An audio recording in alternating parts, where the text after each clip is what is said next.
You're watching the Original Music Podcast with your hosts Raymond Hems and Rick Gathman.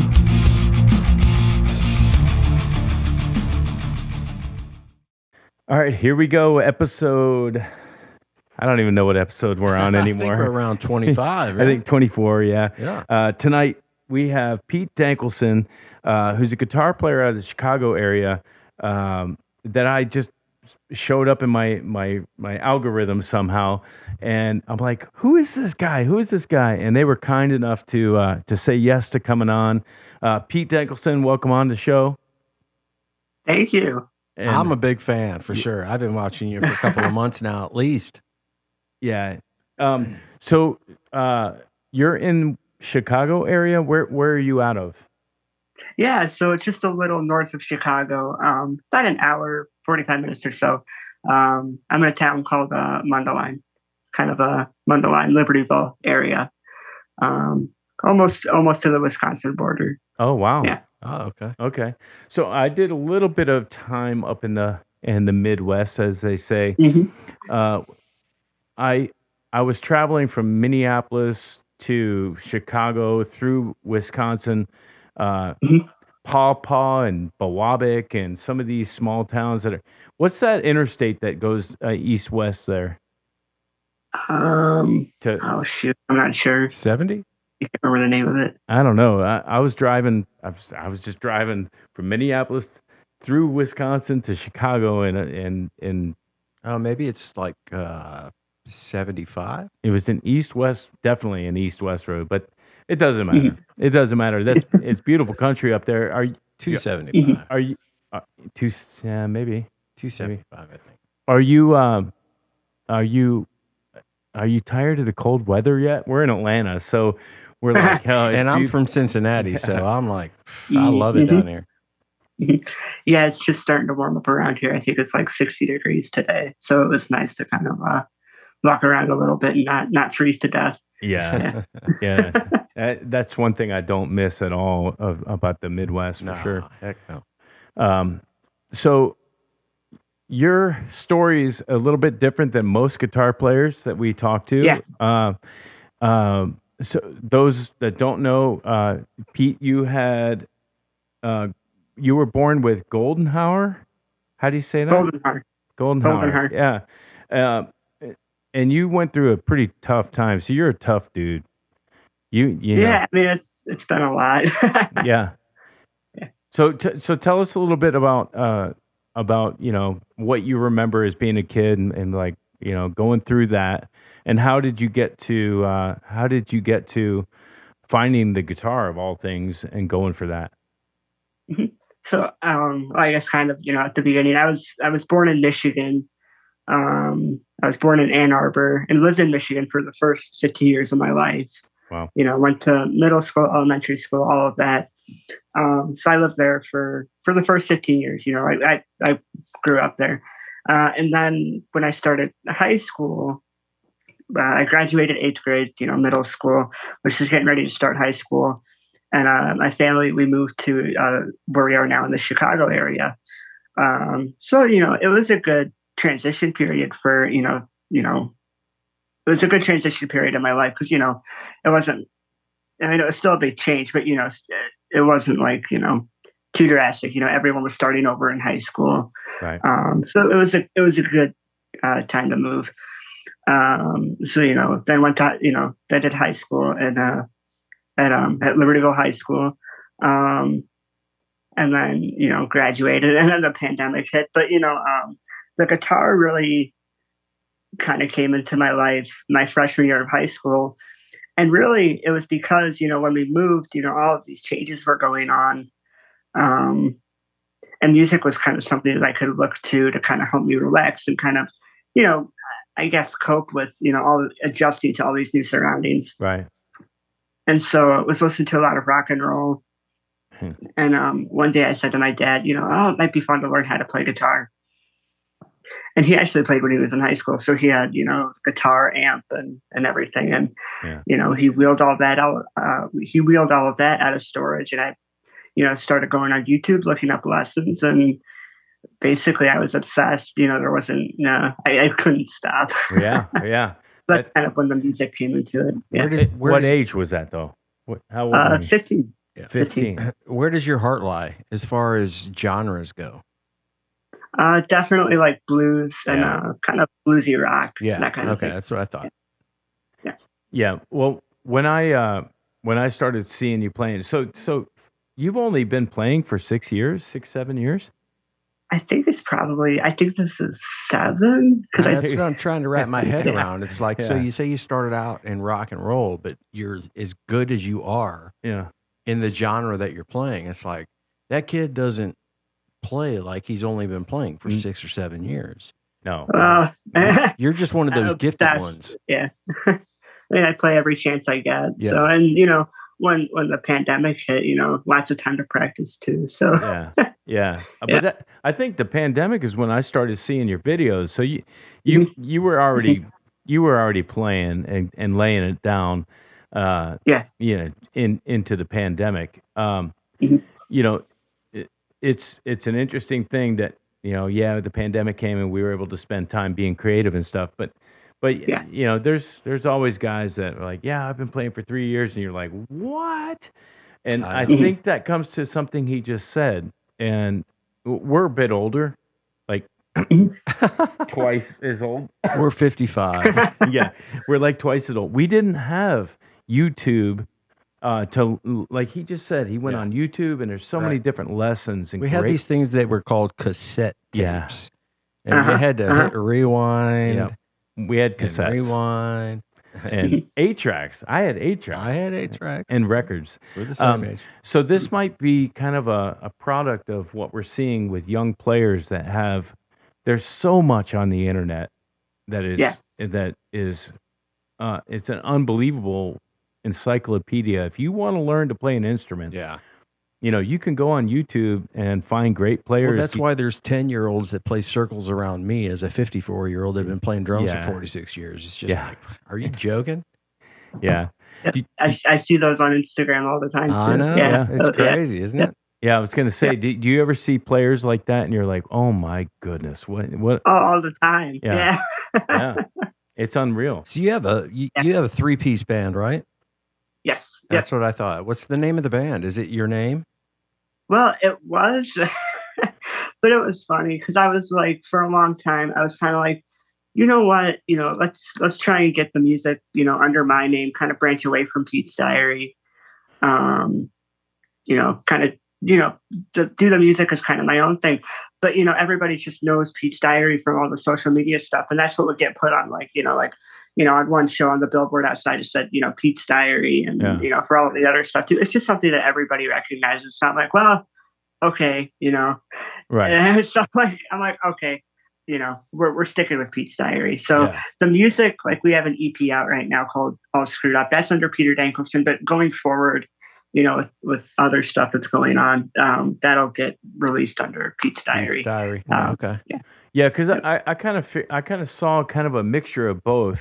It's a bit confusing right now. No, it's actually good though, because what I saw was a fellow guitarist laying it down and playing with some of the greats and doing your thing. I actually, to be honest, I hadn't even seen Pete's Diary until communications with DG. So I had no idea. Can we talk about Pete's Diary and is that your story going through your surgeries and all that kind of stuff? Yeah, I mean Pete's Diary. Yeah, it is pretty interesting, kind of how the whole name came about. Basically, it started when I was born. I was born in the year 2000, so there wasn't any internet. Yeah, it was all the medical stuff that was going on. Mom would, I think, send some type of email updates or whatever it was back then. Yeah, right. some type of update to family and close friends, just on what was going on that day medically and what all was going on, and just kind of those emails that got sent, it just kind of started to get called Pete's Diary, and then eventually she stopped with the updates because everything was going good. But then eventually, I started sharing my story in middle school, with my medical challenges and um, kind of all the stuff that I've had to overcome. I started speaking to schools, about kind of my life story. It's kind of a long story, but basically, I was talking with schools, sharing my story, and we kind of brought back Pete's Diary to kind of put all of this, speaking under the umbrella, Right. under that umbrella. Yeah. And that's how, the social media thing came about. It was to promote the speaking that was going on. Yeah. And then COVID hit, and just for fun, I was posting guitar videos. Yeah. And eventually that kind of took off. And so it's kind of funny. It started out really as like more of a thing with, the speaking at schools, but now it's really kind of become, a mixture of the two, the music and the motivation. Yeah. It's really kind of become kind of its own thing. It's pretty cool. When did you know that you actually could play guitar as good as you can? I'm still working on it. Well, obviously we all are. I mean, me Yeah. too, as a 54-year-old Yeah. drummer, I'm still working on it as well. But I mean, when did you know that, like, okay, I can put a video on and people are going to get something from this, and it's actually quality video? Because your videos are you play. It caught my eye, and I've been playing a long time. And like, man, he's playing that riff different than I am, and I think he's right. Yeah, Dang I mean, it. it's obvious that you have the ability to play. Yeah, really good ability. So when did that kind of take off for you? Well, I mean, I try to make sure I do my homework, like if I'm going to learn something, I want to make sure I try and do it correctly. Like I'll look up live videos or, if I look up a lesson, on, breaking it down or stuff like that. Yeah, I'll try and make sure to do it, as accurately as possible. Yeah. Because I know somebody will point it out. Somebody will point it out regardless. Of course, yes. How the internet is. You always got the haters. But, oh yeah, there's plenty of that out there. But, the other thing too is, you see a lot of these people jamming, all these tunes and stuff, but a lot of times you don't see people really perform. And that's kind of something that I hope kind of comes across in the videos, the excitement. Because to me, that's what I get out of the music and the tunes I play, the excitement and the energy, So that's something that I hope, that I really try and make sure. That's why I like watching you, because you always have a smile on your face, and you always have that cringe when you're bending a note, and it's you're living the note. Yes, for sure. Yeah, exactly. I love watching you play. Yeah. Thanks. Yeah. And I think that, obviously blues. I was a blues guy growing up as well, and and blues is kind of a thing where it's like, if you're not feeling it at that level, you're faking it at that level. You know what I mean? And I think the blues music, if that's what hit you, obviously, going through some tough times growing up, that probably you were able to relate to the blues. Yeah. Oh yeah, definitely. Yeah. So who do you listen to? Who are your go-to when you're just feeling like, all right, I'm going to stick in some rock and blues? Who do you put in? I mean, my all-time favorite band is AC/DC. Yeah. And Angus' playing is very bluesy, Yes, So Oh yeah, and not easy. Yeah. And the drums aren't easy either. If you want to play it right. Oh yeah, I've had that conversation with people many times. Absolutely. It's like it, if you write it out, it looks easy and it might sound easy, but really there's a lot more going into it. That's right. Yeah. I don't think people give it credit for, what they're doing. So AC/DC is my all-time favorite band. I mean, and I mean, it's really more. It's a lot of the rock guys that kind of do that, kind of bluesy style. Angus, Slash is another really big one. Yeah. Okay, so it's not. You got somebody like Gary Moore too, who does like you'll hear like 12-bar type stuff, and you'll hear like the that soulful stuff, like something like Still Got the Blues and Parisian Walkways. Yeah.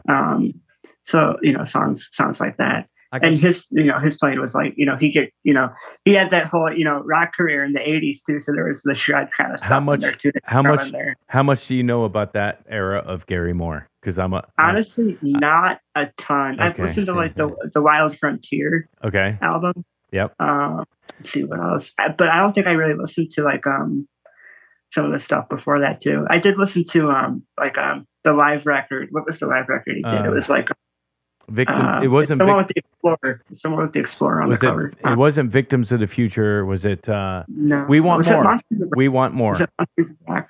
I think it was called We Want More. So when I was growing up, that was when I knew Gary Moore. That was the only Gary Moore I knew. Yeah. Until oddly enough, in '91 or something, he starts playing Albert King. I'm like, what are you doing to my brain? It was amazing, to have a rock shred guy be able to play actual blues with actual feeling, with actual ferocious speed. Yes. Gary Moore blew my mind, and so Gary Moore and Stevie Ray were my guys in the early '90s, and I'm like, oh, if you put those two guys together, you got Gary Moore, essentially. Yeah. That's awesome. Homework for you, because I'm a coach and a teacher. There you go. Homework for you. Gary Moore, Emerald Isles video is a video of him doing a live show in the '80s, doing his rock stuff in his heyday prime, in some sort of red jumpsuit. We joke about it. Hey, we're gonna put on our red jumpsuits and shred.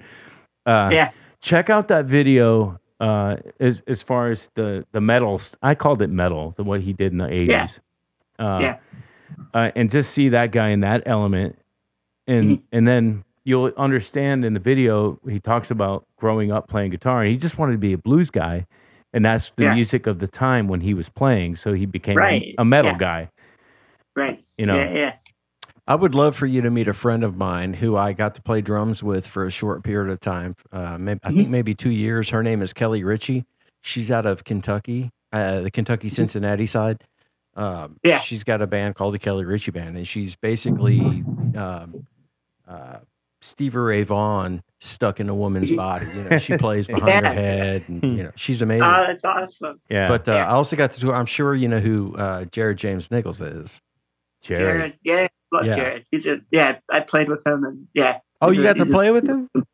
Yeah, he's a good friend, and that's good. I toured with him for that album's been on repeat for. when I rehearsed, sorry to cut you off, but when I was rehearsing with the band last night, we were jamming "Easy Come Easy Go," from the new record. That's awesome. Yeah, I love those guys. Yeah, I got to tour with them with Fozzy. I was his stage manager for Fozzy, and we toured for one run. But what a great guy.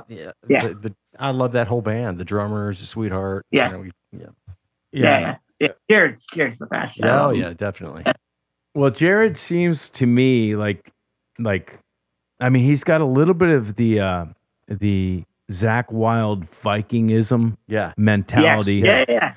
But his right hand without a pick is so delicate and intricate and flaming fast. He's a great player with great feel. I love to see a young guy coming up, and he had to battle his way to get where he is. He's nothing's given. Ted Nugent called him while we were on tour. Yeah, he was like, he came walking off the bus. He's like, I just got off the phone with Ted Nugent. And I was like, what? Yeah, no. I goes on. He showed me. He's like, I'm not even joking. Ted Nugent just called me. But because Ted recognizes talent. Oh, definitely. That guy has got so much talent. Yeah. So his style versus your style and my style. I mean, I'm a plectrum, I think they used to call him. I'm a pick player. But a guy like Jared and Jeff Beck and some of these guys that said they dropped the pick and never picked it up again. Ironic. It's a whole different feel, like a whole different genre, almost. Really. Well, Richie Kotzen. I got the winery. Oh, exactly. Oh, yeah. Exactly. Yeah. We just saw them a couple weeks ago. What an amazing show! It's the second time I've seen him at that place. And he doesn't play with the pick. But flaming fast. What are your thoughts? Can you do that stuff? I can't. Is that no? I mean, I fool around like some of those tunes, like off of Jared's new record.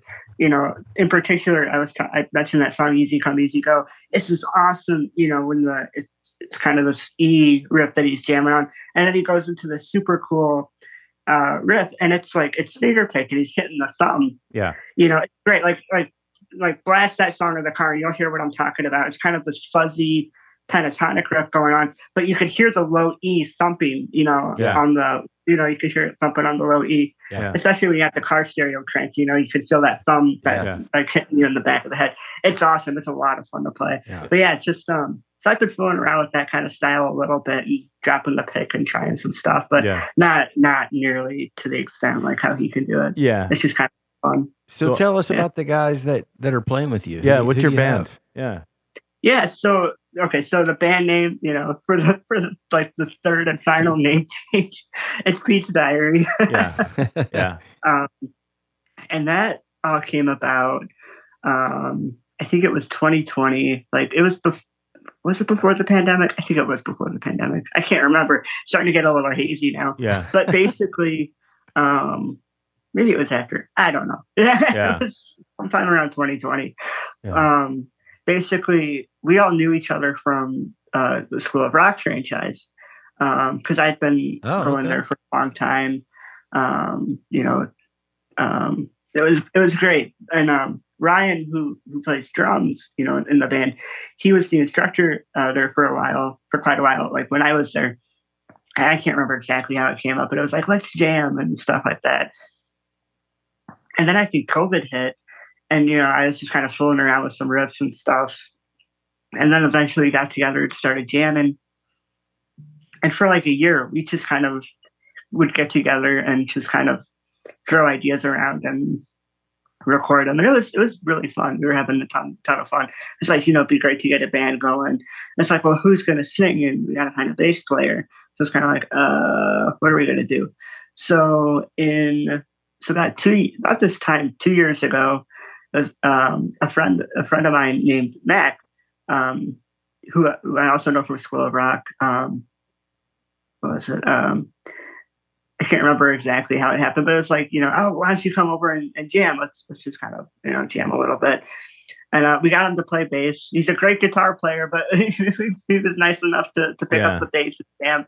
And it was great. We got along real well. And, it was kind of like, okay, do you want to sing? Do we find, do we find a bass player? And it's like, nah, let's just roll with the trio format. We didn't want to keep looking, Keep it simple. Yeah, so we're like, okay, let's just roll with this trio format. And eventually, started doing like some small shows, like 20-minute, opening slots. And then eventually building up a set list and spending the summer like writing what would, become the All Screwed Up EP, and then kind of starting to play those tunes live. And then just kind of, keeping it going from there. So yeah, it's been a lot of fun. Do you have management? Do you have somebody booking you? Right now it's just kind of us just kind of trying. That's good. The summer's looking really busy. Like locally, we got a ton of local shows. That's awesome. We're going to be busy, and that's going to be a lot of fun. Yeah. And on top of it too, we're kind of well on our way now to writing a full length record. That good for you. I don't know when that's going to get recorded and everything, but that's kind of in the process right now too. Well, that's great. So that's going on. Yeah, that's kind of my wheelhouse. I love to write and create in the studio. Mm-hmm. That's why we're in the room we're in. Mm-hmm. And it takes so much time. It does, but it's so refreshing to just start creating. And I start with nothing. I might have a guitar riff. I might have a melody. But it's just like, where I'm going to go over here. No, that doesn't work. I'm going to go over here. Mm-hmm.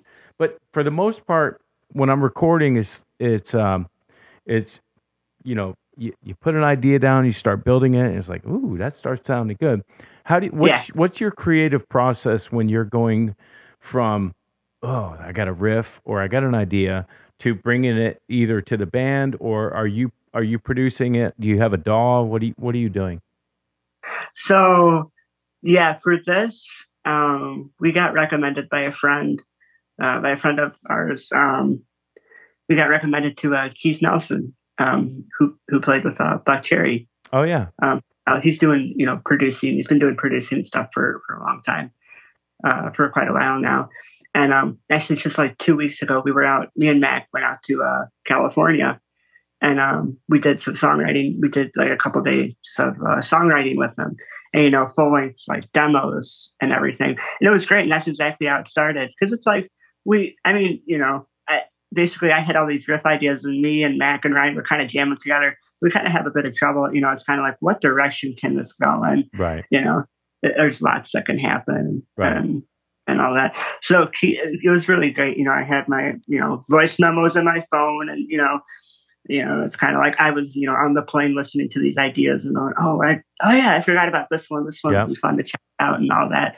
And and then we just kind of went through with Keith, and it was like, okay, Keith's like, ooh, that sounds pretty cool. Let's work on that one. Yeah. And then we wrote 5 songs in 5 days. So now it's exciting because now we're waiting to get the demos back, and as soon as we get them back, we're gonna learn them, because it was so quick. Yeah. It was like we literally went in with a riff, and then by the end of the day we walked out with a full tune, all demoed out. So it was literally, so I'm like, I can't quite remember how this goes. We've kind of been goofing around with them in rehearsal, but it's like they're not quite ready to play live yet. But it's like as soon as they come in, they're kind of throwing them.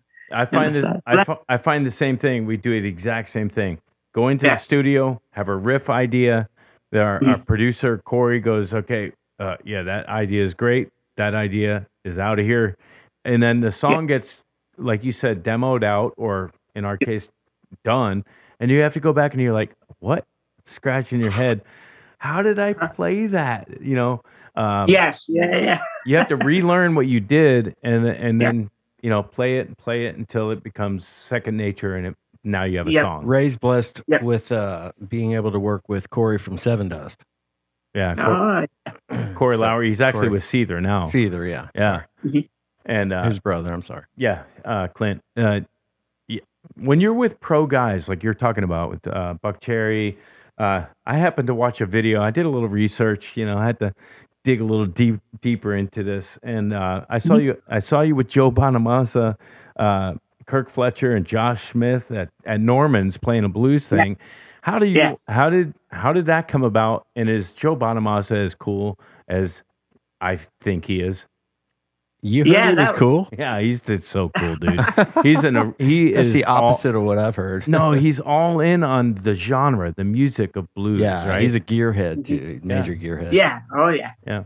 That was cool. I mean, I know the guys over at Norman's Rare Guitars, and it's been quite a while since we've been out to LA. Like it was before the pandemic hit. Yeah. So it's been a long time since we've been out there. We were out there for like a charity golf outing for one of the craniofacial charities that we're involved with.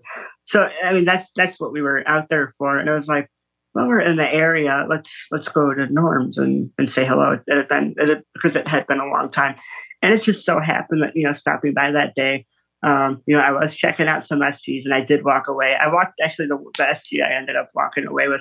That's like my favorite guitar right now. I use it like what you 5 got? What is it? I think it's either 2012 or 2013 standard, and I love that guitar. It's awesome. What's really different about that than an older one or a newer one? I just liked how it felt. The neck. I mean, do they change them just like here how the and neck there, felt. like just subtle differences year to year? Sorry, what was that? Are there subtle differences year to year in certain guitars, like even SJs? Yeah, I know, like with like the Les Pauls, there's a difference between like 50s and 60s. Right. 50s kind of have like fatter necks, 60s will have like skinnier neck. But I mean, like from 13 to say, let's just 16. Is there a subtle difference that they do, or do they try to keep it the same? Yeah, I don't really know. Yeah. I just liked how that with one that played. particular one felt good. I didn't really look too much into it. Yeah. But basically, it just so happened that while we were there that day, I was like, oh, hey, if you hang around here for a while, he's like, hang around here for a while. He's like, Joe and, everybody's going to be coming in, in like an hour or so, or, soon.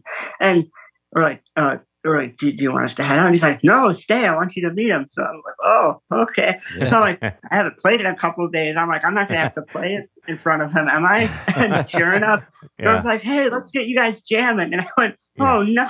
Yeah, that's amazing. Yeah. Because, I mean, Joe's the last concert I saw, like the day before everything shut down. Yep. And it's funny, too. I said that to him. I'm like, hey, good to meet you, Joe. It was like, you're the last concert I saw before the pandemic. And he said, Milwaukee? And I said, Milwaukee. Yeah. Yeah. But it was fun. Joe was super nice. But yeah, it was just like as soon as we started jamming, I'm like, what am I gonna play? That's Yeah. amazing, dude. I was just like, okay, don't suck. Let's go. Yeah. He's got a ballad that he does, and I can't remember the name of it, but it's one of my all-time favorite songs that I've ever heard. Joe Bonamassa Self-inflicted play. wounds is my Is that essentially what my it is? life. It might be. Is it a ballad? He's got so many things. He inspired me to write a melody watching my mother die on her deathbed.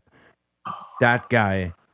I saw Joe Bonamassa when he was 13 in a band called Bloodline with Miles Davis's kid and the Krieger's kid. No shit. And so I knew when I saw him then, I'm getting goosebumps talking about this. Yeah, it's giving me goosebumps. I knew when I saw him then, I was like, that kid is something different.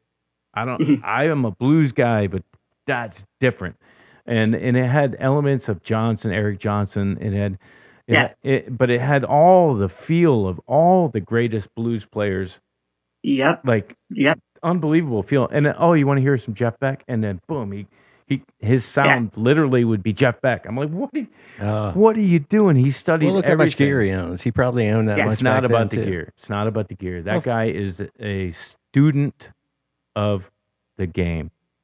He might be the professor owl. You know, like you see the owl with the one lens in its eye, and he's the blues professor owl, where he is legitimately. He doesn't need a Kemper to get the tone. He can pick it out from what he's got. In fact, he would laugh at me for my Kemper now. Of course. You know, there's no gimmick about Joe Bonamassa. And no Johnny Winter in that Kemper. Yeah, the Kemper's a whole nother story. Oh, yep, let's go there. I was trying. Yeah, but I gotta give Joe his props, man. I love Joe. There's a few songs on that Joe does that I just have to curl up in a corner. I want to know what listen that ballad that he has. I saw him do it live one time on a video, and it was like, oh my goodness, that's one of the baddest ass songs I've ever heard. Yeah. There's a. I mean, it's not a ballad, but I know that he has a song called, the Ballad of John Henry. Yeah. That's had a cool part. That could be it. Have you seen that on the cruise with Eric Gales? I did. Yeah. That was awesome. Yeah. Mind blowing. Yeah. Eric is another. I mean, Eric and Joe. Yeah. They did that. What was it? I think Joe produced The Crown. Eric. That's The Crown. Yeah. Yep. Or Give Me Back My Crown or something like that. Yeah. And just. Oh my gosh, those two going back and forth. I mean, I'm listening. I'm just like, man, I suck. Yeah, I do. I know. I do the same thing. I look at it and I'm like, I admire it so much, and it's so above my pay grade. And I can play okay. I'm okay. It's like me watching the chick drummers that are on YouTube these days that just play circles around me. It's just like, come on. But when you just have to go. My motto is stay in your lane. I know what I can do, and I can do it well. I'm going to go down that path, and I'm going to bring my smoke and mirrors and everything I can with me. Yeah, and that's all I got. But definitely. And real quick, not to say it's just chick drummers. It's these 10-year-olds. 10-year-old dudes that just step up and like. Yeah. Have you guys seen that bearded drummer that plays one-handed? While he's taking a drink of his coffee, and he's playing Slipknot. He's doing blast beats, right? Yeah, blast beats, Slipknot one-handed with his hat and snare, and fills. Back and forth. He'll point. I don't think I've seen that. He'll point to the cymbal he's going to hit while he's drinking a cup of coffee. Yeah. And people were giving What's his name? Look it up. People were giving him shit because they said he was playing sped up. So he took an iPad and he held it in his hand with a clock while he was playing. As the clock's playing, he's playing along with it going. Yeah, that's an interesting thing. It's a phenomenon of the Instagram, TikTok era. Obviously his algorithm is drummers. My algorithm is you. But it's an interesting thing that people have to prove their ability to play fast or their abilities that it's not been sped up or faked or that kind of stuff. I never had that growing up. That was never an issue. it's pretty interesting. Yeah. Yeah, it's really interesting. You do see a lot of that of people just going. I saw this one, on TikTok one time. This dude seemed, was really arrogant. He's like, "I am the fastest guitar player," da da da da. Like just like really arrogant. It's like it's not a competition, dude. It's just Yeah. kind of like, what is going on here? Yeah. Or like, yeah, some people have a really big ego when it comes to that. Sometimes, like, it's just, I can play fast and all this da da da da. I'm just like, Yeah. it's like if it doesn't have the heart and soul into it, or a good performance, Yeah. it's like, then what's the point? Well, Yeah. and that's hence the thing about the blues, where there's some like Eric Gales and Eric Johnson and Joe Bonamassa that have some amazing speed phrases.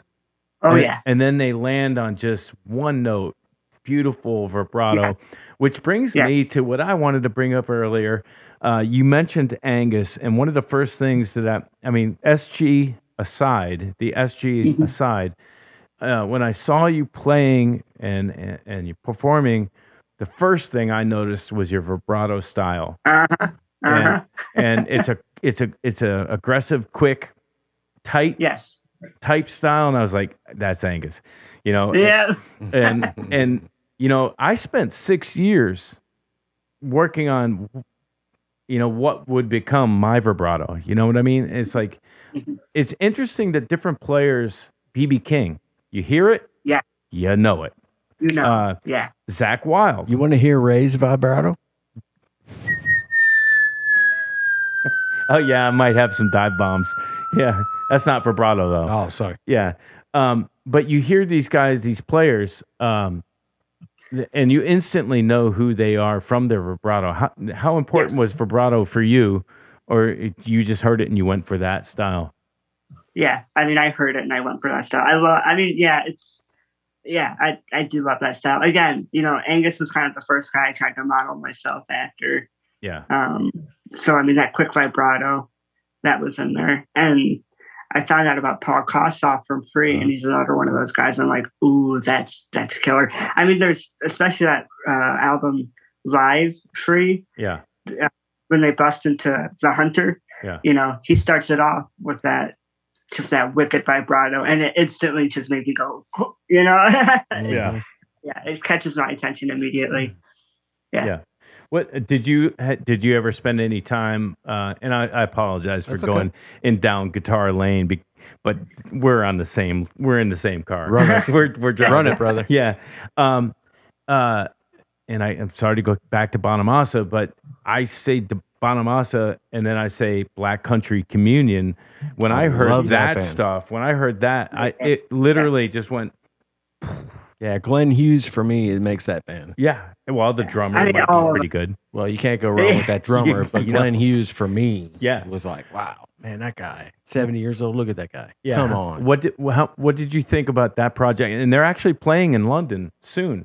Yes, I saw that. It looks like they're going to get back together. I don't know if they're working on a new record or not, but it looks like they're getting back together. I'm like, oh, that's awesome. Because I found out about them not too long ago. It took me a while to somehow find out about them, but since I found out about them and saw who was playing in that that super group, I just went, oh, I'm listening to this right now. Have you heard their first two records? Yeah. It's been a little while, but the two that I've always gone back to and always crank up in the car is The Outsider. I love that riff. Oh yeah. Or listen to Man in the Middle. Man in the Middle, yeah. Is it 4 or 5? What's the yellow record? Yeah, is that 5? Black Country Communion 5? They don't have that many. What do you mean? I was going to say I don't think they have that many records. Yeah, we're gonna look that up. But while we're looking, I'm gonna look it up too. Okay, Jamie. Yeah, Jamie, pull it up, Jamie. If you are a fan of rock guitar, he's in the Dead Daisies these days, isn't he? Glenn Hughes. Yep. Glenn Hughes. Yep. With I think it my looks favorite like it's 4 records album. 4 records. Yeah, the yellow record. That is that's my go-to. As soon as they've got my favorite drummer that ever was in Whitesnake as well. Who? Black Country Comedian? I think it's them. No, it's Jason Bonham. No. Oh, that's right. Yeah. Jason Bonham. No. Who was the drummer for Whitesnake after Tommy Aldridge? Afterglow. Let's see. Anyway, yeah, you're right. We digress down the Black Country We have Comedian. to digress here. But if you are a young guitar player and you're watching this, or a drummer or a young keyboard player, Sheridan on that record, on that stuff, all that stuff, it's really, like you said, it is a super group that, that's kind of a coined term, that came out when I was growing up, and you had, several of those come along and they never lasted, but this thing is a real deal. So you're playing with Joe Bonamassa at Norman's Guitars on a whim. You're playing with Orianthi. You're playing with Jared James Nichols, and these are kind of like sit-in things. How much in advance time do you have to get the material? Is this hey, this is in the key of C, let's go, kind of a thing? Or is it, okay, I got the record 2 days ago, you spend time learning it, and you go with it? How are these popping up? There's usually some like preparation time in between, like maybe a few days out. Yeah. Be like, hey, you come on up, let's jam this tune. Maybe it's like, hey, we're gonna do it this way live, or like even like backstage, it's like, hey, we're gonna do it with this type of ending. Like actually a good example, when we were out in LA when me and Mac were out in LA doing writing sessions, I know the guys from LA Guns. Oh yeah. Yeah. And it just so happened that while we were out there, they just released a new record, Black Diamonds. Really great album. That's been a really fun listen. But it just so happened that they were doing a release party at the Whiskey A Go Go. Yep. It's like, oh, we can, we'll actually be in town. We can actually be there. And Tracy sent me a message. He's like, Pete, do you want to come jam with us? And I'm like, let's see, jam with LA Guns at the Whiskey A Go Go. And now, knowing the show is sold out. Yeah. Let me think about it. Yeah. I'll get back to you. Yeah. Yeah. I'm like, yeah. I'm in. So and so basically, the preparation, it was like, okay, let's do a rip and tear.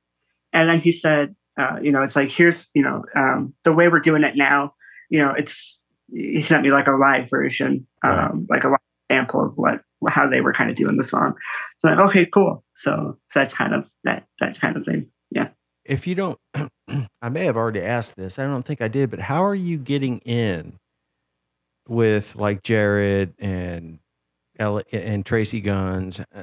Obviously, you're friends with him, but how are you sneaking into these gigs here and there, getting a little opening spot? It's just really through social media. Yeah. Seriously. I mean, I haven't like bugged any. Let of me them tell you for something anything. right now. It's not just through social media. It's your talent. actual playing. Yeah, it's your talent, Because I've been playing drums for a long time, and I've played with a lot of people, a lot of good players, and you've got something going on that a lot of people are recognizing, and that's why you're getting in these little slots. That's my opinion. Yeah. Well, you can do it. They're not nervous about bringing a guy on stage. Get up there and kick ass. That's what's happening. Yeah. Well, and I'll make sure I do my homework beforehand too. Yeah. Yeah, but they know that they don't have to worry about you. You know what I mean? You're going to get up there, you're going to do your thing, and it's going to be good, and it's going to be right. Yeah. Yeah. I mean, I do my best to prepare as most as possible. But yeah, I mean, they've all reached out. I mean, it's just kind of it's pretty wild. Oh, they've reached out to you. Yeah. No, it'd be weird to like message LA Guns, hey, can I jam? Yeah, well, that's true. Yeah, but I mean, that's like I see some people on social media. They'll be like, hey, at such and such, when you're in town for this for this show, let me hop up and jam with you. I'm like, one, it's like especially like having gone and to a lot of these shows and jamming with these guys, it's a lot of work to put on a show. Yeah. So it's like one, bringing up a guest like that. I mean, that's pretty, can be pretty tricky. Yeah. And two, I just it's just weird, you know. I don't know. I You don't get like it. that. Yeah. Well, that's But go ahead, it, Pete. also was like preparing. One of my favorite like up and coming rock and roll bands is Dirty Honey. Oh, okay. And I've been a fan of them for a while. Like I saw them like right before the pandemic at like a small venue in Milwaukee, and I just kind of kept in touch with them for a little while on social media and stuff, and jammed some of their tunes. And I've been to so many shows, wave and to the band and stuff. Yeah. But at like this was like the fifth time I've seen them at a recent show in the Chicago area. Managed to wiggle my way front row, and I'm watching the band, and I get a piece of paper from one of the road crew that says, "Pete, do you know how to play Highway to Hell?" And I'm just like, "Oh, yeah, yeah." It's like, well, I'm like the biggest AC/DC fan on the planet, so that's burned in there really well. Yeah. So no, I mean this wasn't planned or anything. It's on YouTube. There was no preparation. I wasn't even dressed for the occasion. Social media, I had a field day with that. Like, you're not dressed for any rock and roll. And I'm like, I didn't know. Yeah. Well, that's a nice. That's a good actually. Let's go down that road. But the jam. That was unrehearsed, and it went well. It was incredible. It's because two things happened there. The band is like, okay, Pete.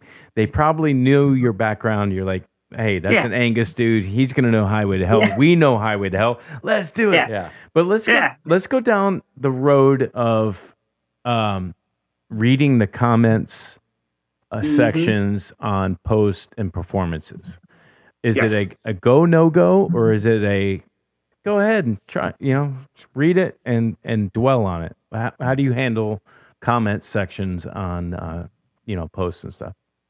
Yeah, I do read them. I don't know. I mean, there's the good, of course, and of course there's the bad. And of course, with the bad comments, it's typically, no profile picture, and it's user whatever. Better. I just delete those comments and move on. Yeah. Yeah. Do you delete them, or do you just let them sit there and fester in their spew, or do you just move on? I mean, it's a pretty good community. I mean, there's a pretty good community that follows, whether it's Instagram or TikTok or whatever it is. They have my back. So if somebody says something, I would think typically there's a bit of a war going on. Sometimes, I don't really instigate it, but I'll like the comments of the bad ones. The people that are defending. I'm like, thanks, dude. Or the care emoji. I care. Or if I do, I'll try and have like a humorous, clever response. Yeah. I try not. I don't know. There has been like once or twice, very rare. There has been something where I did kind of get mad. But it's like, don't do that. And I delete it. Yeah. Yeah. I mean, take the high road. Yeah. Take the high road. The people that are tending to post those kind of things, they have no idea what it takes, to learn an instrument on normal situations, B, learn the instrument with growing up with all the surgeries and everything you have had and all that. And I didn't really, when I saw you play, I just saw a guitar player. I was like, who is this guy? And I'm like, oh, that looks like a cochlear implant or something. What's that going on there? And so that I was like, okay, well, there's some how do you handle loud sounds of beautiful instruments on stage? Do you have to? How do you deal with this? Oh man, I mean, it's not just stages; it's rehearsals too. Yeah, it's it's loud. The hearing aid doesn't really like it. I'll just kind of for this, you just open up the battery compartment door, and it just kind of turns off. And I'll just kind of open it slightly just to turn it up, but not enough to where the battery will fall out or anything. Right. And that's pretty much it. I mean, I'll kind of turn it off, but just leave it there. Turning it off. I have a custom earplug right here that works really well. Gotcha. Yeah, I can see it. Yeah. So for the one side. So yeah. So when you have that, you turn your implant off and just rely on your right ear. Yeah, because I mean that still works normally. Yeah. Yeah. Okay. I do that too. That way, it's easier for my like dynamics. If I have both ears in, it's easier for me to pull one out just a little bit, which is not. I mean, I can't really compare the two, but it's a dynamic thing for me. At least you're able to hear ambiance in a room Yeah. or on a stage or So stage monitors, that's your go-to. You want to have, obviously, I mean, yeah. I would think, right? I don't have. I've never done any. I have zero experience with like in-ears and stuff. It's all Yeah. like the It's all lights and stuff. monitors, right? Yeah. Yeah. It's on monitors. Yeah. Well, can I go into coach mode again? Oh, look out! I'm gonna Look go out, into- Pete. I got to go into coach mode again. Yeah. I have played loud rock and roll with my 100-watt stacks for a long time. No hearing protection. Loud drummers that hit hard. Like I don't know this what guy. he's talking about. Yeah, that's the same thing here. Yeah. And I cannot tell you, there's not 1 second of one day I don't have this sound in my ears. Yeah. Yeah. It's not that, it's a hiss. Yeah. And so you got to be careful with what you got Absolutely. while you're young. And that earplug that you just showed, is that a high frequency cut or what is that? It was. What was it? It was kind of by chance that we were at this place and they made one. Yeah. It's like a custom mold though. Yeah. Yeah. And it's a frequency cut type of plug, right? Yeah. Yeah. I don't know exactly what the frequency cut is, but it was custom molded to the ear. Yeah. Yeah. I mean, not to be a Debbie Downer, let's rock and roll, but there is a price you will pay. Yeah. And I've paid it, and I don't want you to pay it too. So you're gonna have stuff, for sure. You know, be aware of it. I have one of the new amps here. I can kind of show you really quick. You can kind of see it over here. Whoa! That's a cool. cell. That's a I 212. have one of the studio vintage. 212. How many watts? 15. 20. Where's 20 the watts. drum set at? This fell over. You don't need drum sets. Show me the drum set. But it's a very loud amp. At 20 watts, it's very loud. Yes. That's very. Yeah. What they did with us is they said, "Here's a 100-watt head or a 50-watt head, kid. Have fun." Yeah. And we may have indulged a little too much with the loud. But you know, that's the thing, is that when the guitar player gets loud, what does the bass player do?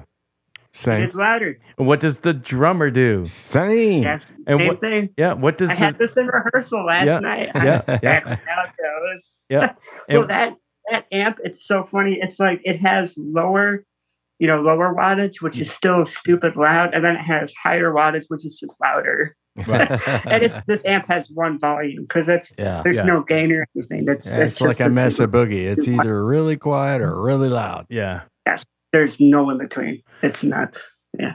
No, we were kind of brushing on the DAW type stuff, and I mean, do you have a computer there? Are you using any kind of tones? Like I've got a Kemper right here, and I use a lot of positive grid stuff.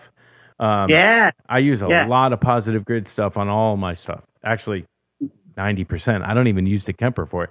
But what are you doing as far as the DAW goes and guitar tones? I don't know how to use a DAW. Oh no. Yeah. So like the sound that you hear is literally just my phone on a tripod. And I just As far as with your Instagram videos and your reels and stuff. No, that stuff aside. Like like we're gonna play a track here, Girl in a Magazine? Yeah. Is that all live amps? Is that tube amps with mics? Is that that was actually I have Jared James Nichols. I have his Black Star. Okay. Oh, that's a great So amp. what you're hearing on Girl in the Magazine, that's Jared's amp, cranked up really loud and alive. So that's all that amp does. What drums are on there? And the Max bass amp, and it's all it's all instrumentally done. So that wasn't into like a Pro Tools or anything like that. That was that was Just recorded straight up live cut, live loud amp. drums wise as well. Sorry, what was that? Live drums. Drums are live as well. Yeah. It was basically for that whole EP. It was built up. So it started out with the drums. Yeah. And then we did bass, and then we did rhythm guitar, and then so you then built it like the old vocals school and way. solo. Right on. Yeah, but like for this album and stuff, it sounds like what we're gonna do is kind of more live off the floor, which I'm really looking forward to. It sounds scary, and but in like a great way. Yeah. Because I mean, to me, that's what rock and roll is. It's a sound playing together. Yeah. And for me, I like how the EP came out, but it's like it doesn't really sound like how we sound live. So I'm kind of like I'm looking forward to kind of hopefully capturing more of the energy that we bring for this. So hey, can we listen to Girl in the Magazine? And we're gonna check this out. We'll be right back with Pete. And is there video with this one, or is it just audio? It's just audio. No, it's just the audio. Cool. Yeah. All right, here we go, boys.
Yeah, man. All right, I got a couple questions. Yeah. Who's drumming? That's Ryan Johnson. Yeah. On drums. Who's singing? That's Mac On bass too. on bass too. Yeah. Damn, dude. That's a lot of sound coming from That's a power a trio. lot of sound coming Yeah, out. that was a lot of fun. Yeah. Wow. I- I'm so impressed by Yeah, that. that's straight up rock and roll. That's Such a good recording, man. that's what I would say, riff oriented rock and roll. Oh, 100%. Yeah. Other people would say it's classic Full rock. throttle, Yeah. kick ass rock and roll. And are there? Do you have any like some of the new math type rock bands are there any new bands that you listen to and you're like, wow, that's amazing. I love to listen to it. It's not my style. I can't play it or that kind of thing. Are there some new bands that other than Dirty Honey, which I wrote down, I'm going to look up. That's my homework from you. What's new out there and inspiring to you? I've really kind of stayed focused in the in kind of the hard rock kind of lane. See, when I saw Dirty Honey, they had a band opening up for them. It was cool too because they're kind of they're Detroiters as well. They're a band called Max Saturn, and they're kind of like it's kind of 60s sounding ish. So it's still kind of rock and rollish.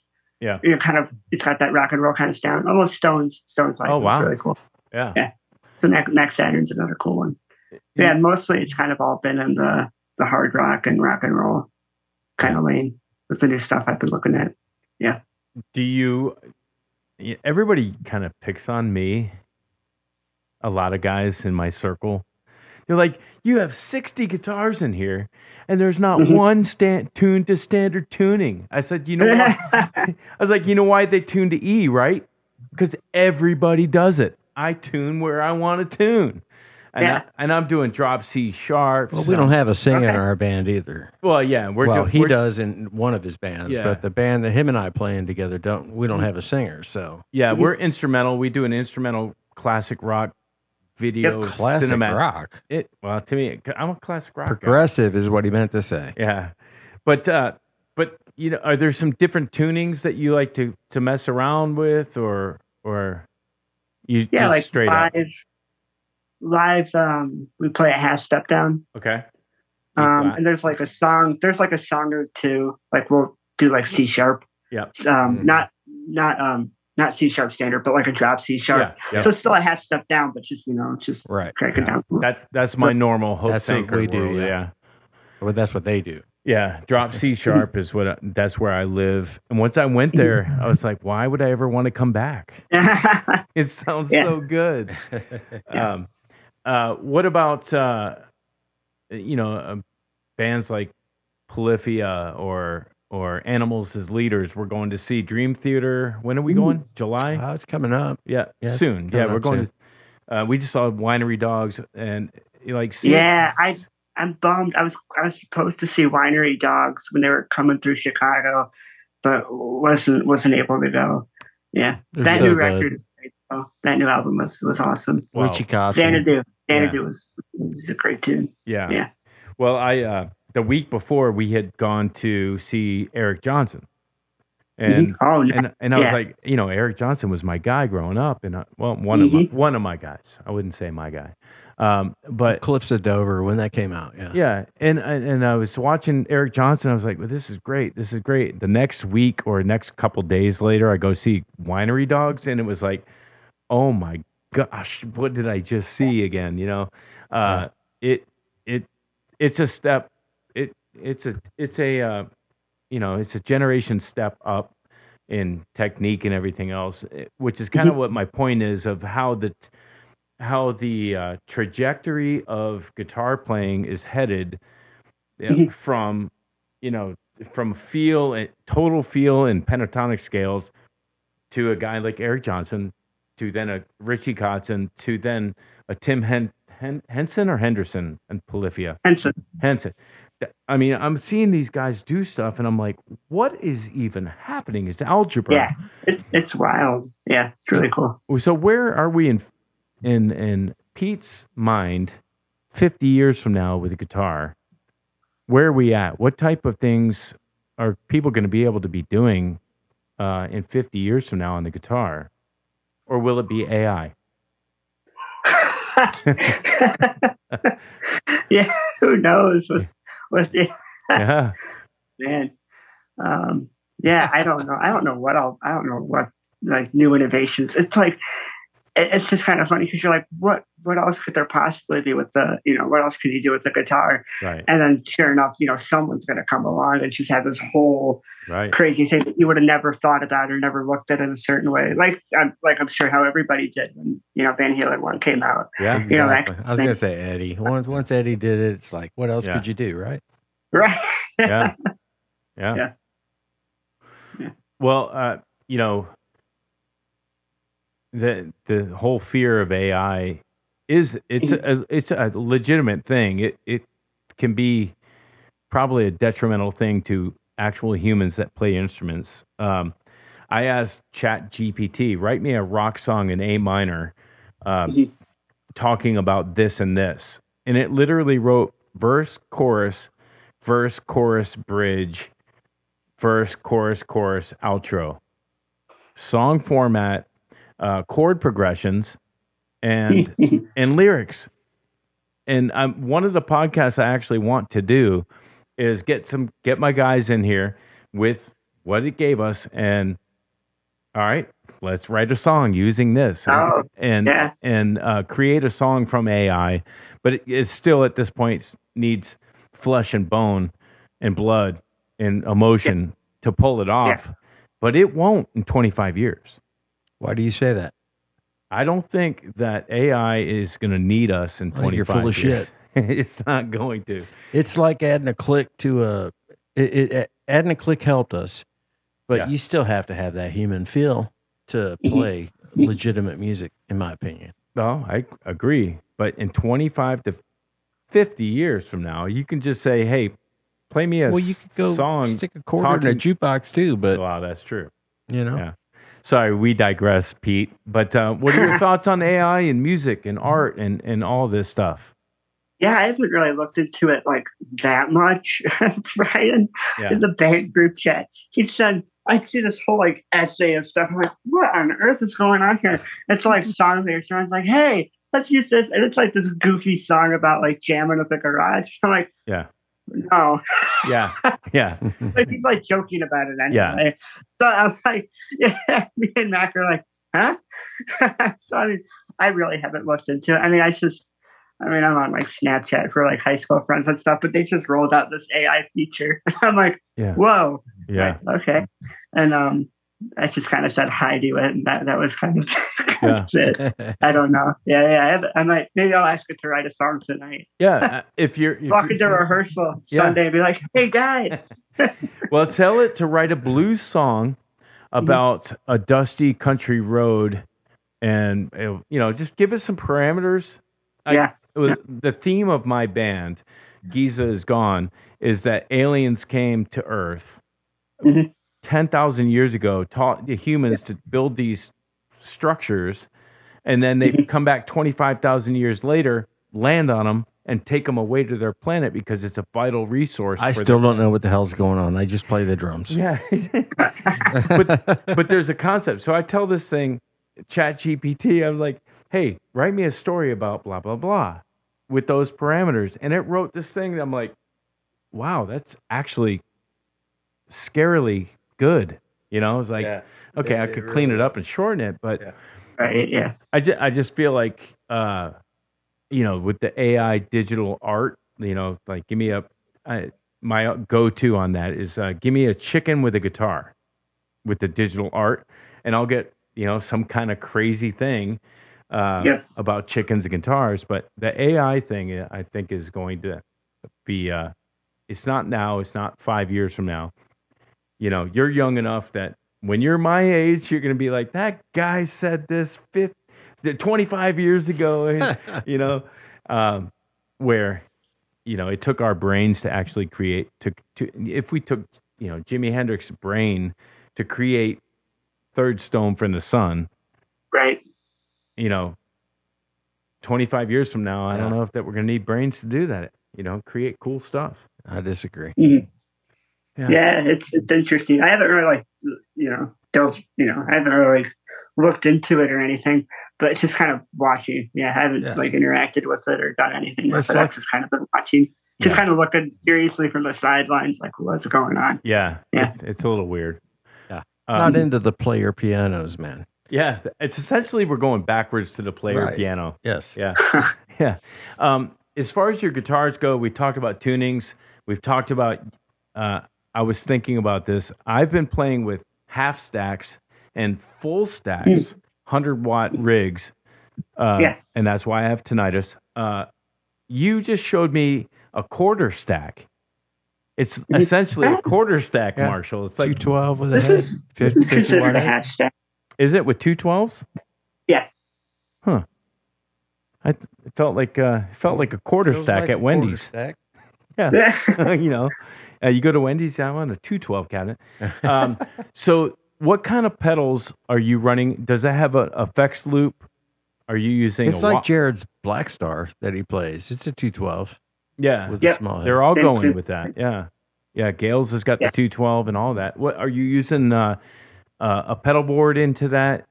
What's your rig? Yeah, I want to try and build one. Right now, all that I'm using, I don't really have anything going on through the floor.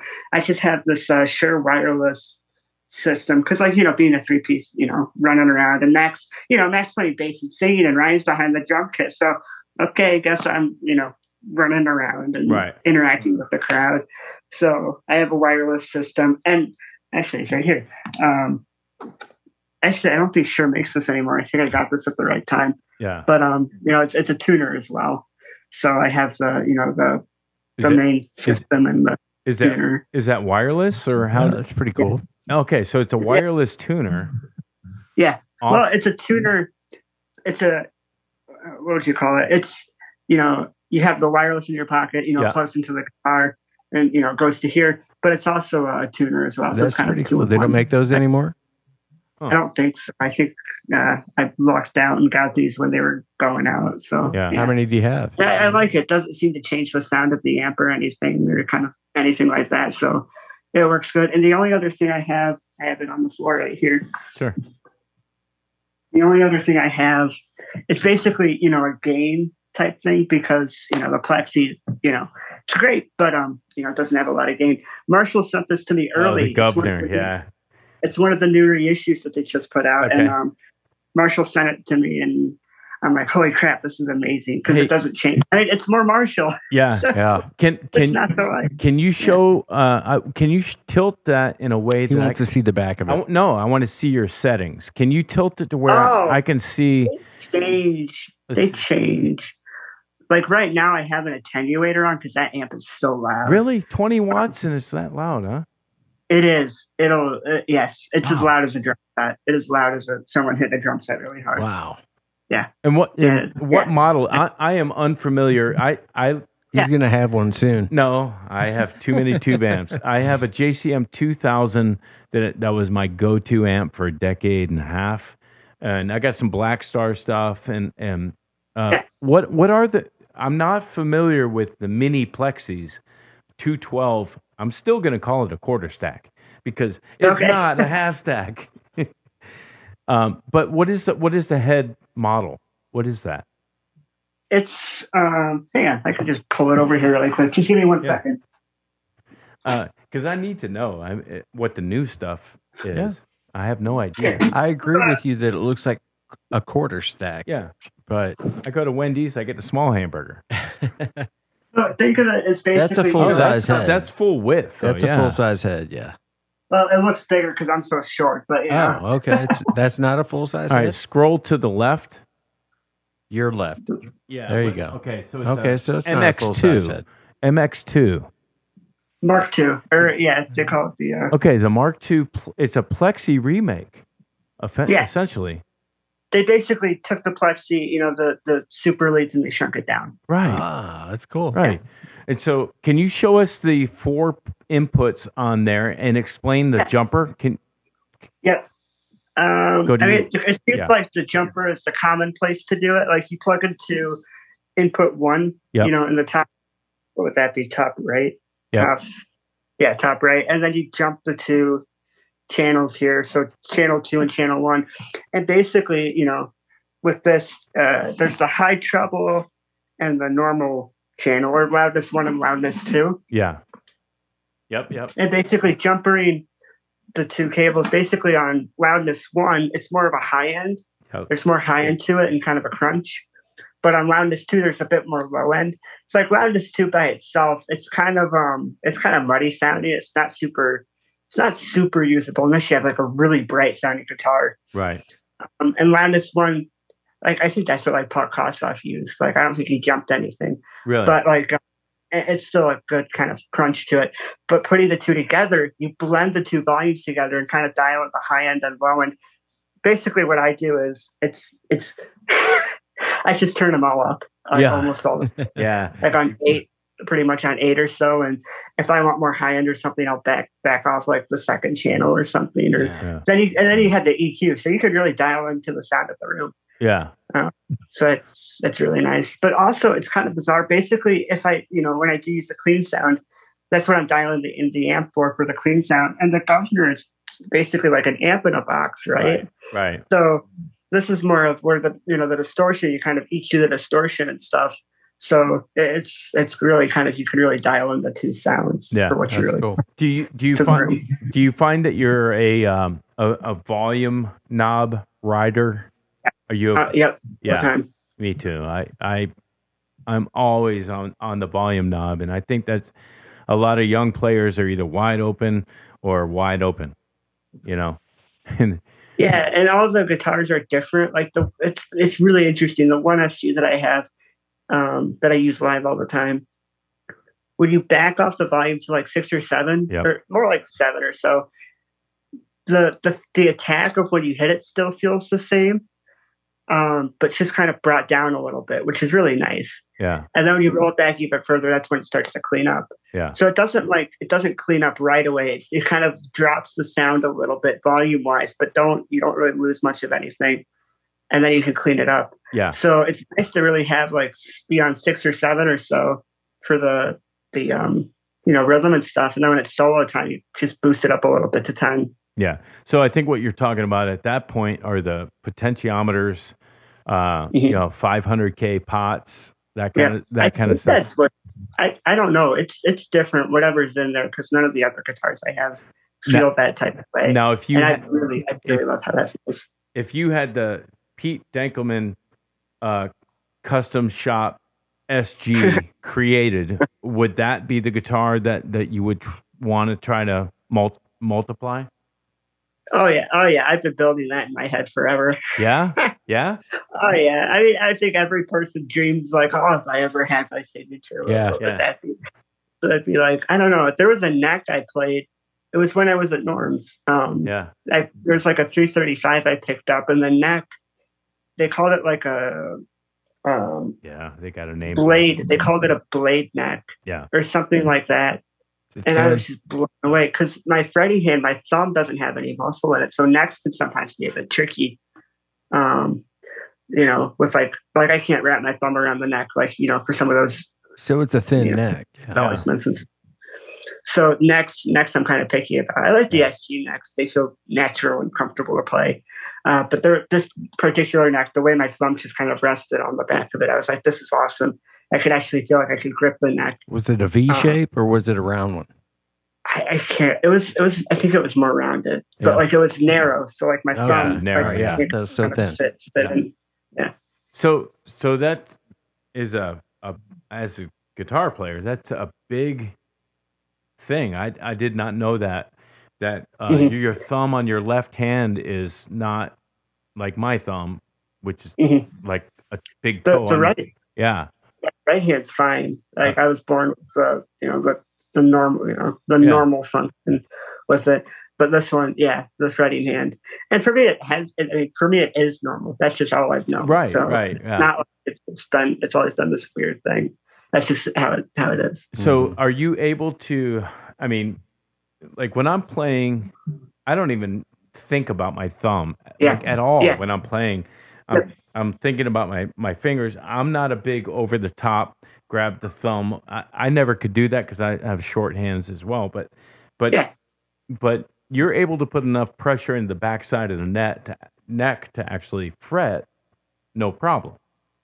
I don't think I really do put a lot of pressure because I mean, there's no muscle in here. It just kind of really hangs around. It's really it's not like a normal push.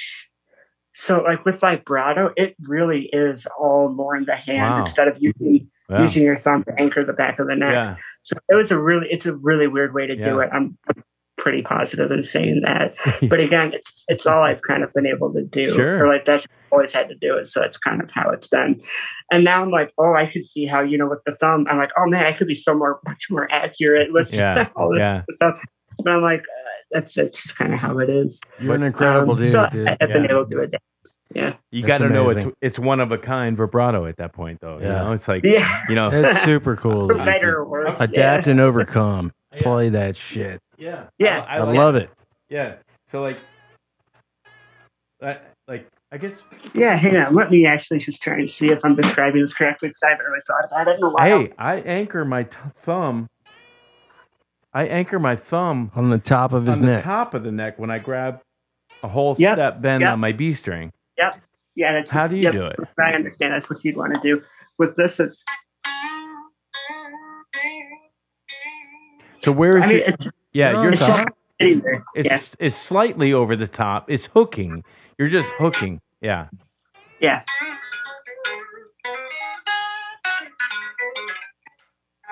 So yeah, it's just kind of more or less sitting there. There's no pressure on it or anything. Right. So just a place to hang your hand. Yeah, it's a place to hang your hand. Yeah. What about string gauges and stuff on that? What are you? Do you like 11 to 52 all the way? Yeah. No, no, 52s are way too heavy for me. I'm just I like the 10. I like the 10 to 46. Yeah. Okay. Yeah. So you're a 10 gauger. Yeah. Aren't most guys? I mean, unless you're like Stevie Ray Vaughan, you go 11 to whatever. I was a 10 gauger for 30 years until my buddy was like, "Dude, what do you?" When I went to the Floyd Rose, I went to 9s. On my super slinky. Yeah, whatever they are. The 9 to 42, I guess. Yeah, whatever it is. Yeah, and I was like, wow, I can play longer. This is easier. Okay, and so I switched a lot of guitars to 9s, and I'll never go back to 10s. Yeah, I always thought. Go ahead. Yeah. For me, I kind of like having that pushback a little bit. I like when the guitar's you have to really lean into it. Yeah. I like hitting it hard. But it's funny, there is this one guitar. Yeah, I'll grab this one too really quick. As a drummer, I like the sound of 10s. There is a difference between 9s and 10s because I can play a few chords, and when you're playing 9s, it's like really easy to bend. If you as a drummer can hear my string gauges... No, I'm not saying that. I would be extremely impressed. I'm not saying that. I can hear a difference. So let me rephrase that. Yeah. Playing wise, okay. I can feel the difference between the two. Yeah, we all can. Yeah. And I think 10s are chunkier. Yeah. Oh, yeah. They obviously. And it's weird that it's one gauge. Right. Makes that much difference. It does. Yeah. Is that a melody maker? What is that? Junior. Okay. Oh, yeah. This one's brand new. This came in just a few weeks ago. And this had 9s on it, and it has kind of it's got a unique tone to it. But I restrung it up with 10s and everything, and it changed the sound. Yeah. Because when we went out to California, like I mentioned earlier, me and Mac did some writing. There's a specific sound and riff that this guitar had. Yeah. The way it was like a sizzle on the top. It was like more of a sizzle on the top end. Yeah. With this guitar, and when I changed it to 10s. That kind of sizzle went away. Did you have to change did you have to adjust the neck and everything? I did not. I really should because I'm going to change them back to 9s. Take it off. Take it off. Yeah. Put it back to 9s. And I will say this: I've had some skin hand issues on my hand, and I was like, I don't know what it could be from, other than all these guitars have nickel in them. Let me try something else. And I went to the Cobalt. I do the Ernie Ball. The Ernie Ball super slinky cobalt, purple pack, whatever it is. They cost twice as much, but they are different. They feel different. Cryogenic or what? Yeah, for sure. No, it's not cryogenic. It's a different metal. Oh. And it's no nickel, and they're brighter. They last longer. You might want to try them. Are they elixirs? Like coated? No coated. It's a different metal. It's like a stainless steel set of strings, has a different tone, that kind of thing. But these cobalt strings, they, it didn't seem to help my hands, so I'll probably go back to the regular ones. So Ernie Ball, if you want to send me some regular ones. But yeah, the string gauges, string materials, all of that subtle changes. That guitar changed because you changed the gauge. Yeah. And if you're listening for that stuff, it's all in there. Yeah. And it's one of those things where rabbit holes, I like to call them. Oh yeah, you go down. I mean, we've been down this one for quite a few minutes now. yeah, string gauges and all that kind of stuff. Yeah. All right, well, Pete, I really appreciate you coming on. We were talking. We were talking earlier about. I was pleasantly surprised. Yeah. I had no idea who we were talking was to, like, and I was like, "Wow, it's Pete. I know him." But you said something earlier about that'd be weird if I just reached out to L.A. Guns. Hey, let me sit in with you. That's essentially what I did with you, and you guys were gracious enough to say, "Yeah, we'll come on. I'll make sure he's ready. Let's go." So we really appreciate you guys coming on, talking to us, talking shop, and I got to check out a 212 Marshall. It really is that easy. It's just a matter of talking to people and having the nerve to do it. I toured with Fozzy. I've reached out to Eddie Trunk. I've reached out to I walked down the beach of Haiti with Anthrax. I've met all kinds of people that were just surreal moments. Nose to Nose with Def Leppard's tour. It's just all kinds of things have happened. So this is the way to do it. It's just to try to chat with each other and push each other and help each other and play each other's music. And I like the music. I really like what you're doing. Fantastic. Keep going down that road. How many more songs do you have behind the two? I think I had the two songs. How long is the record going to be? An EP or what do you got?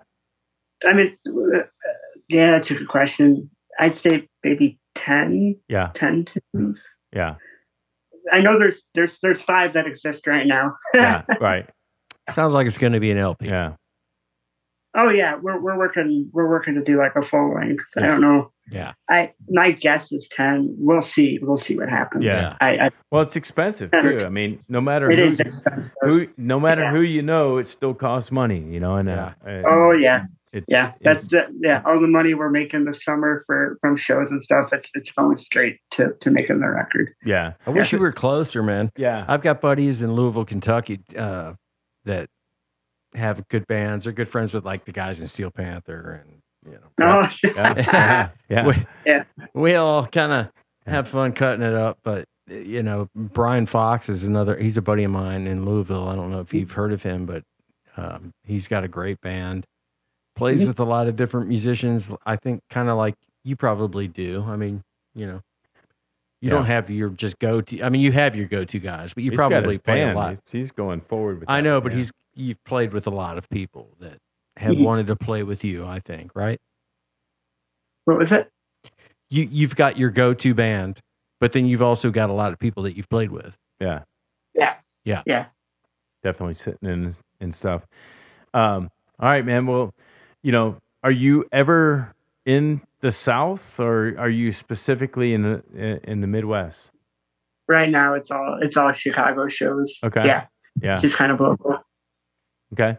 Well, if you're ever down here, definitely reach out to us and hey, bring your band down and we'll do a show together. Oh, absolutely. I mean, absolutely. You know what I mean? We'd love to. We've got a place to stay. 3 guys isn't hard to handle. Yeah.